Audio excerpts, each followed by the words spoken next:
Hello everyone. I'm Katie, Director of Digital at The Guardian. I don't have any hexagons, but I am going to talk about two of Ben's. Hexagon 1, top line traffic, and Hexagon 2, not consented traffic. And I'm also going to take you further back than Luke did, all the way to 2006, when I joined The Guardian. No idea what was number one that year, but we were very excited about getting Blackberries. And one of my jobs was to print out our monthly traffic stats, stick them in a ring binder, which then went in a cupboard, and probably today is in some mountain warehouse of old cardboard boxes outside Swindon. And the reason I mention this is because every single year our traffic went up. And it more or less followed this trend until 2020, which is the year of the pandemic. There was a lot of Donald Trump, but there was also a US election that brought hope with Joe Biden and Kamala Harris. There was Black Lives Matter, and there was one of our favourite Tory Prime Ministers, Boris Johnson. 2020 was an outstanding year for traffic for all of these reasons, and we are, of course, a global news brand. But since then, top-line traffic has been challenged for many of the reasons that Ben sort of touched on. But a much bigger problem if you work within an advertising business is not just your top line page views, but the page views within that you can monetize. And at The Guardian, we define a monetizable page view, which is one that we monetize using Google Ad Manager, our traditional long-standing ad server, as one where the journalism is not marked as sensitive by our production team. So we mark live blogs about war, terrorism, etc. as sensitive. We don't show any advertising on that because we don't think it looks very good for our brand, but equally it is a brand safety mechanism. We don't serve ads to users who have subscribed for an ad-free experience, which is obviously a net positive thing. Ad blockers are a problem, and I'm sure many of us in this room have talked about or tackled those. But the biggest problem, which I'm sure many of us are talking about a lot, is consent. And since we introduced our cookie banner a few years ago, every single time we've made a major change to it. For example, last summer we changed the wording from manage cookies to manage or reject cookies. We see our consent rates go down. And in November, our regulator, the ICO, wrote to the top 100 publishers in the UK asking us to fully comply with the law and change the wording from something like this to a very clear accept all, reject all, to give users equal weight in that decision making. They sent us a follow-up letter yesterday, so we're in regular conversations with them. But the big problem is that even as top-line traffic declines, the number of monetisable page views is declining at a much faster rate. And when you look at our next financial year, we're forecasting a drop in monetisable page views year on year of towards 30%. So you can see what an enormous problem this is. And that brings me to the title of this presentation, which is, how do we then monetise the unmonetisable?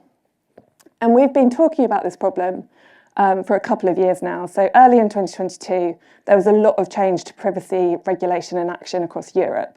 So the Italian regulator said that from January 2022, all websites in Italy had to have reject all on the front layer of the consent banner. There was action against Google in France, there was action against Grindr in Norway, and we were really clear in the UK, the ICO was going to watch what was happening in Europe and eventually come and talk to us all. And so we ran an RFP looking at solutions to enable us to deliver advertising to users who had rejected all. And ultimately, we chose opt-out advertising. And this presentation is going to start to sound like an ad for opt-out advertising, for which I apologise. But we did choose them for three very good reasons. One is that their entire business is focused on this problem. So all they do is think about how they serve advertising to users who have rejected all. They're a relatively small Dutch company, but we were really impressed by the fact that every single thought, bit of engineering resource, roadmap was all going to be focused on how you serve advertising to users who have rejected all. We were also very comfortable with their technology and how it worked from a privacy point of view. We scrutinise all of our technology before we onboard it to The Guardian. If you want to learn more about that, our product team is sat in the audience, so talk to them at lunchtime. And unlike some of those alternatives, they really felt like this was a completely separate solution. We could trust in them that whenever privacy activists got in touch with us, we would be completely safe in saying, no, we are confident that this technology works for users who have rejected all. And then the third thing, which we'll come to in a bit more detail, is they actually deliver much better functionality than some of the competitors. We think partly because this is all that they do. For example, you can measure viewability, you can measure click-through rate. So we started onboarding them in 2022, and we officially launched what we are calling Guardian Light in partnership with Opt-out. And I realised on the train this morning that this is a Maltesers ad, of course, the lighter way to enjoy chocolate. That was not deliberate, but I quite like it. And we're really pleased with it. It's an absolutely brilliant product. From a user point of view, the ads load incredibly quickly because there's no auction technology, data, etc. happening in the background. They also get a really good experience because all of the ads are sold direct, so you'll have recognisable brands, recognisable formats, and obviously they've rejected all and they're not being tracked across the internet. And then from an advertiser point of view, our main selling point is scale. So until we onboarded Opt-out and Guardian Light, we would sell, for example, a homepage takeover, but you would only be buying the consented portion of that inventory. So now you can reach 100% of the audience for any of those takeovers. You have excellent share of voice. If you buy it right now, you could get 100% share of voice, for example. So it's a really great way to kind of get your brand in front of the audience that you're trying to reach without there being lots of O&P advertising around it. And we also believe it's incredibly sustainable.